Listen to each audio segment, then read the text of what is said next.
What it do, Dream Team? Welcome back to the channel. Here we are with why you won't survive Navy SEAL training. We did one on why you won't survive SAS training. Here we are with the Navy SEALs. Now, before we dive into this, if you happen to enjoy this video, do not forget to hit that subscribe button or smash like. In a remote corner of the world, 12 dark figures plummet through the nighttime sky, opening their parachutes just 2,000 feet above the ground so as not to give themselves away to the terrorist group below. Thousands of miles away, a cruel dictator sends his forces to crush rebels fighting to create a democratic government. A single laser beam, invisible to the naked eye, paints the lead tank, and moments later a barrage of Hellfire missiles devastate the entire formation. In the South China Sea, one nation's bullying has alarmed its smaller neighbors, and 100 feet below the waves, a diver delicately cuts into a communications cable and inserts a remote tap, giving U.S. forces access to classified intelligence. These men are all members of one of the most elite group of special forces in the world, and today, you're gonna find out if you've got what it takes to join their ranks. Could you survive Navy SEAL training? Special Operations Forces have existed in virtually every military. While not formally recognized as an actual military unit after World War II, Special Operations Forces have historically been tasked with missions too risky or delicate for normal troops to conduct.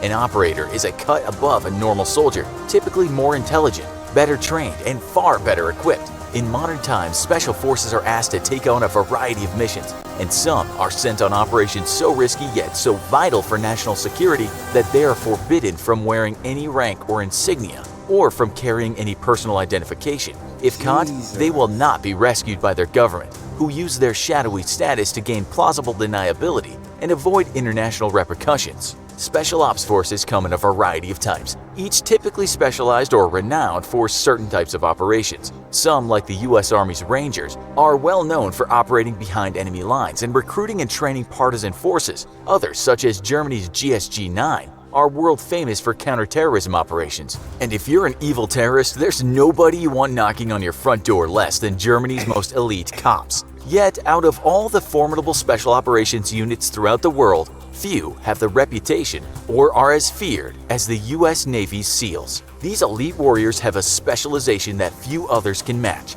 as they're trained to operate from the sea, air, or land, hence the name SEAL, and sometimes operate in all three. I did not know that's what the name SEAL stood for. Sea, air, and land. So what the E stand for? I'm just trying to figure what the E stand for. But that's crazy. I did not know that's what that name stood for. Three realms simultaneously, with a drop from an aircraft over water, then requiring a swim to shore and a trek to the enemy. Specializing in everything from reconnaissance to direct action missions, or in Special Forces parlance, killing the enemy and breaking his shit. Navy SEALs have seen action all around the world, and few soldiers, present or past, are as skilled as these elite operators. But what is their training like, and do you really have what it takes to join the ranks of the SEALs? SEALs operate in the most dangerous and remote parts of the world, and thus their training program is meant to produce sailors who can handle any sort of situation without panicking. Unique amongst the other special operations units of the U.S. military, SEALs on average lose more personnel in training than they do in actual combat, although the classified nature of some of their engagements might be keeping accurate combat casualties out of the public eye. Blacking out underwater or suffering heat strokes are common, and drowning leads the way in SEAL training fatalities. Hardly surprising given the fact that SEALs must be expert swimmers. Injuries. What you mean, Dre? You can ain't nobody save you in training and you drown in training? Jesus. And SEAL training are commonplace and expected by the instructors, who always have medical personnel on standby. SEAL training is widely regarded as the most difficult in the world and takes over 30 months for a candidate to complete his training and be ready for his first real deployment. During that time, they will go through various evolutions or events in the training schedule, with each one designed to push candidates past their physical and mental limits. Of all who enter training to become a SEAL, only 1% will ever complete their training, the rest either quitting or being forced out due to injury. In fact, instructors constantly encourage trainees to quit, known as ringing the bell, for the iconic silver bell that can be rung in some events to indicate that you finally quit. Becoming a SEAL is a completely voluntary process, and anyone can volunteer as long as they qualify. In order to qualify, you must be an active duty member of the U.S. Navy, be male, be 28 or younger, have at least 40/20 vision in one eye and 70/20 in the other, although corrective surgery is possible. You must also be a U.S. citizen, pass the Armored Service Vocational Aptitude Battery, and pass an initial physical examination that includes swimming 500 yards in 12.5 minutes or less, rest for 10 minutes, then do 42 push-ups in under 2 minutes, rest for 2 minutes, do 50 sit-ups in under 2 minutes, rest again for 2 minutes, do 6 pull-ups, rest for 10 minutes,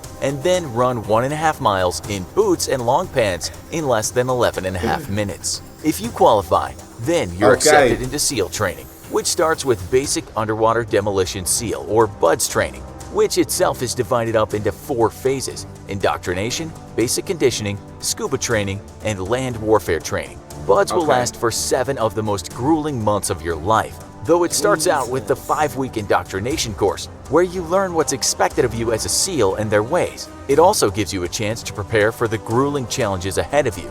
After the luxury that is indoctrination is over, 8 weeks of basic conditioning begin. And this is where you'll be pushed to your physical limits and most dropouts happen.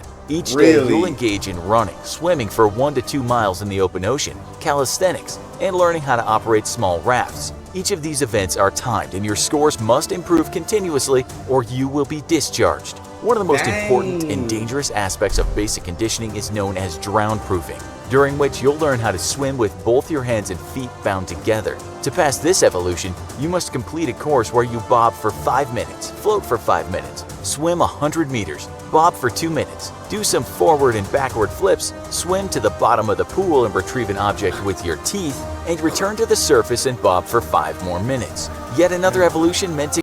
You got to learn to swim with your arms and your feet tied. Jesus. To condition you mentally is known as surf torture or cold water conditioning.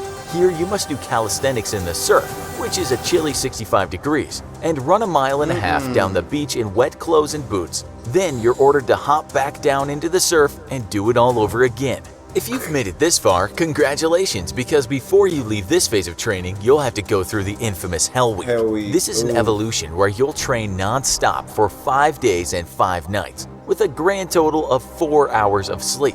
You'll begin at sundown on Sunday and end the week at sundown the next Friday. And during that time, you'll train non-stop. You'll spend Hell Week carrying your inflatable rubber Zodiac raft over your head as you run from event to event, taking part in timed exercises, crawling through mud flats that are freezing cold, and diving into the chilly ocean for swims. You may not get much sleep, but you'll at least get 4 hot meals a day, a luxury when for most of your training you've been eating cold MREs. The hot food is meant to be a psychological boost and comfort, as you'll be freezing solid the entire time. This may seem excessive, but the extreme training is critical, as on a mission, you and your team's lives may depend on ignoring sub-zero temperatures and your discomfort. SEALs don't just need tough candidates though, they need intelligent ones. Throughout Hell Week, you'll be expected to listen very closely to orders, as once more in combat, hearing an order properly, no matter how mentally and physically exhausted you may be, will be critical. For those trainees paying attention, it might even lead to a reward.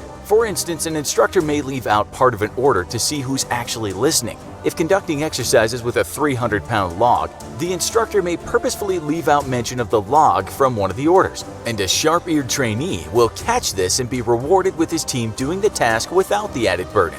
They may even be rewarded by being allowed to stand by a fire and rest, or sit and sleep for a few precious minutes. While you're catching a few quick Z's, other teams who weren't paying attention will be lugging their heavy log around with them, only to discover at the end, much to their dismay, that doing so was completely unnecessary. If you've made it past the conditioning phase, now you're going to enter your scuba training for 8 weeks. Jesus Christ, dog. This is insanity. This is it. Nah, yeah. You gotta be special to be built to be a Navy SEAL. I guess the reason they had a reputation that they had, because you gotta be special to get through this kind of training. You have to be. You'll train in a variety of scuba devices, many of them classified, and train in operations such as deploying from a submarine or conducting an airborne insertion into the ocean. After the 8-week scuba phase, you'll enter your final phase, land warfare. Here is where you'll learn things such as intelligence gathering, reconnaissance, patrolling, and close quarters battle.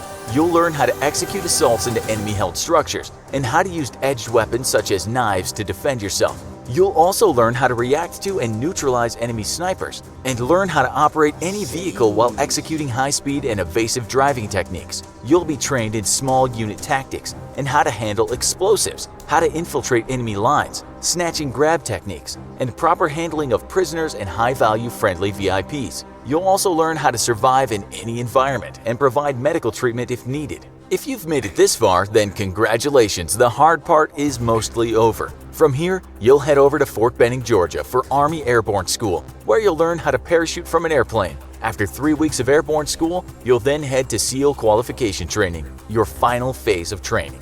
Here you'll undergo 15 weeks of additional training, which will improve basic skills and teach you new tactics and techniques required for your assignment to an active SEAL platoon. At this point, you can clap yourself on the back because you've done what 99% couldn't do. You've received your SEAL Trident pin and are officially a Navy SEAL, one of the most elite warriors the world has ever known. That's crazy. Shout out to all the Navy SEALs out there, dog, because it's, like you said, only 1% that ever even try. So not 1% of people, 1% that ever even try to become a Navy SEAL actually become a SEAL. My God. That's all we have. I hope you guys enjoyed that video. If you did, make sure you check out this one next. Also, subscribe and smash that like button. It's your boy Neal, out.